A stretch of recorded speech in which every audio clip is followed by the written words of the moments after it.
आप सल्लल्लाहु अलैहि वसल्लम एक ही रात में स्टार्स, प्लैनेट्स, गैलेक्सीज को क्रॉस करते हुए जमीन से आसमान की तरफ गए। अब अल्लाह ने कुरान में एक जगह फरमाया है कि जमीन और आसमान के दरमियान हर चीज अल्लाह को सजदा करती है, विच मीन्स सारे stars, galaxies, planets, mountains, trees. लेकिन ये कैसे पॉसिबल है?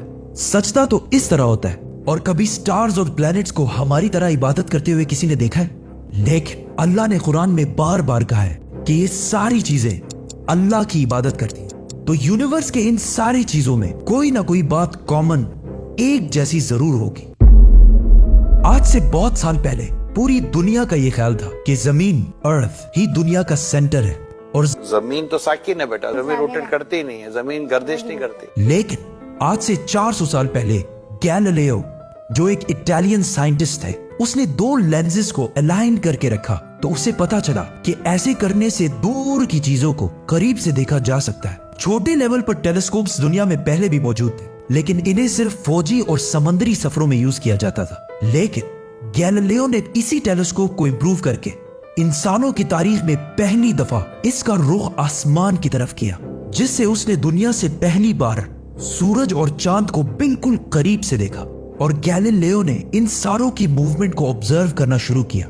1300 दुनियाओं को अगर मिला लिया जाए, इससे एक जुपिटर बनता है। गैलीलियो ने देखा कि ये भी बाकी प्लैनेट्स की तरह गोल है, लेकिन जुपिटर के ऊपर जो लाइट है वो महीने के डिफरेंट दिनों में बिल्कुल बदल रही है।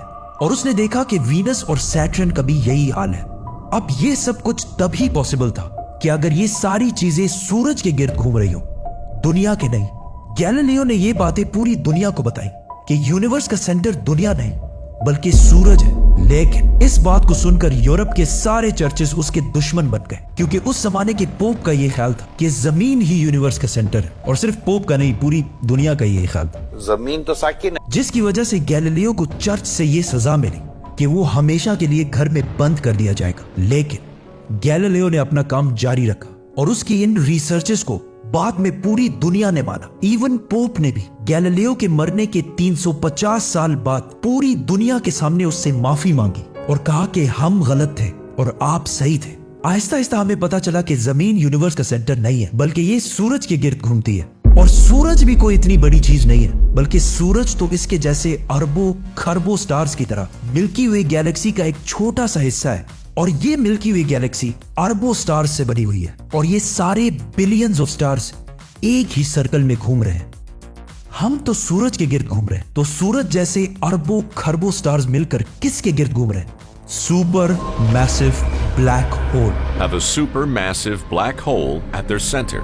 इस ब्लैक होल ने, जो हमारे सूरज से 40 लाख टाइम्स बड़ा है, ने पूरी गैलेक्सी को एक गोल सर्कल में रखा हुआ है। जिस तरह हमारे सूरज ने जमीन, जुपिटर, मार्स, इन सारे प्लैनेट्स को एक सर्कल में रखा हुआ है। लेकिन ये गैलेक्सी भी कोई इतनी बड़ी चीज नहीं है, बल्कि ये लाखों और गैलेक्सीज को मिलाकर एक छोटे से क्लस्टर का एक छोटा सा हिस्सा है। ये लाखों गैलेक्सीज मिलकर एक क्लस्टर बनाते हैं और ये क्लस्टर भी कोई इतनी बड़ी चीज नहीं है, बल्कि इस जैसे लाखों क्लस्टर्स मिलाकर एक सुपर क्लस्टर बनता है। और ऐसे हजारों सुपर क्लस्टर्स और भी मौजूद है। अब आपने ये नोट किया कि इन सारे स्टार्स, गैलेक्सीज, प्लैनेट्स में एक चीज कॉमन है कि इस पूरे यूनिवर्स में हर चीज किसी न किसी दूसरे ऑब्जेक्ट के गिर्द घूम रही है। और जब रसूलुल्लाह सल्लल्लाहु अलैहि वसल्लम भी आसमानों की तरफ गए तो उन्होंने बैतुल मामूर में फरिश्तों को नमाज पढ़ते हुए नहीं देखा, वो भी किसी चीज के गिर्द घूम रहे थे। लेकिन घूमने का इबादत से क्या ताल्लुक है? अल्लाह ने तो कहा है कि ये सारी चीजें इबादत करती हैं। आपको पता है अल्लाह ने ये बात किस सूरत में कही है?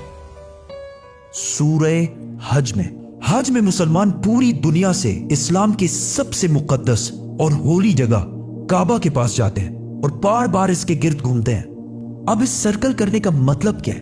जब मुसलमान काबा के गिर्द घूमता है तो वो उस वक्त अकेला नहीं घूम रहा होता, बल्कि चांद, प्लैनेट, स्टार्स, गैलेक्सीज, क्लस्टर्स सारों के साथ एक ही इबादत में शामिल हो जाता है। तो ये सारी चीजें हमारी तरह इबादत नहीं करती, बल्कि हम मक्का जाकर इनकी तरह इबादत करते हैं। लेकिन इस आयत में तो लिखा है कि ये सारी चीजें अल्लाह को सजदा करती हैं। सजदा का मतलब सिर्फ हमारे वाला सजदा नहीं है, बल्कि अल्लाह के निजाम के मुताबिक चलने को भी सजदा कह सकते हैं।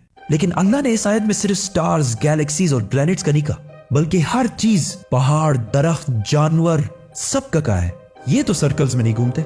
आज से हजारों साल पहले एंशिएंट ग्रीस में ये कॉन्सेप्ट बना कि कायनात की हर चीज एक बहुत ही छोटे पार्टिकल एटम से बनी हुई है, जिसको फिर 2000 साल तक पूरी दुनिया भूल गई। लेकिन आज से 200 साल पहले इस कॉन्सेप्ट पर रिसर्च दोबारा शुरू हुई और साइंसदानों की रिसर्च से पता चला कि एटम सबसे छोटा पार्टिकल नहीं है, बल्कि इसके अंदर और भी पार्टिकल्स हैं, जैसे प्रोटॉन्स, न्यूट्रॉन्स, इलेक्ट्रॉन्स।